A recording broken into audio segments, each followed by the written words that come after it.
she is freaking out. She can hear the sound of dirt outside hitting the cardboard, and so she's suddenly aware that she's being buried alive. How in the hell is she gonna get out of this? And so Marchin and Patrick, they finish burying the box, and then they drag an 88-pound tree branch and they set it over the top of the grave so that there's no way she can get out. She is stuck. And then they walk away and they get in the car and they leave, leaving Michelina there in the box underground to be slowly and painfully unalived. Here's the thing though. Michelina is scared as fuck, but she is not trying to die today. She is going to try everything she can to get out of this. So she waits there in the box quietly until she's sure Marchin and Patrick are gone. Once she's sure, she starts looking for any way to escape. And that is when she remembers she's still wearing that diamond engagement ring he gave her. So she takes it off and she uses the sharp edges of the diamond side of it and she creates friction on the tape around her wrists. And bam, she ends up cutting the tape. And then she does the same thing and cuts the tape from around her legs. Then she starts slashing and cutting at the cardboard ceiling above her until she slashes a small hole in it. Then Michelina just starts punching it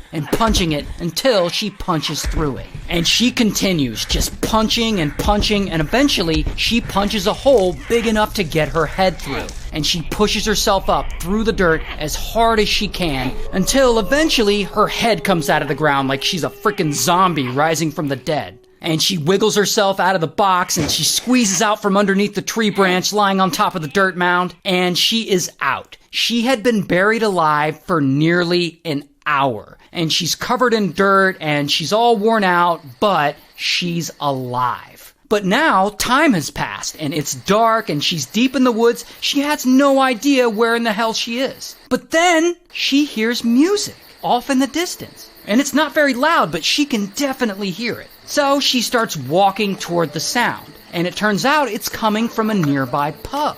Now eventually, before she can get to the pub, she reaches a road, and she flags down a car that's passing by, and she tells them what happened, so they end up calling the police. So police, they investigate, and they track down Patrick's house, and they go there, and Marchin and Patrick are there, and bam, they arrest Marchin. And bam, they arrest Patrick too. Now, I don't have mugshots, but here's what Marchin looks like in real life, and here's what Patrick looks like in real life. And so, they're both convicted of kidnapping, and Marchin is also found guilty of attempted murder, so Patrick is sentenced to 4 years in prison, while Marchin is sentenced to 20 years in prison. Good.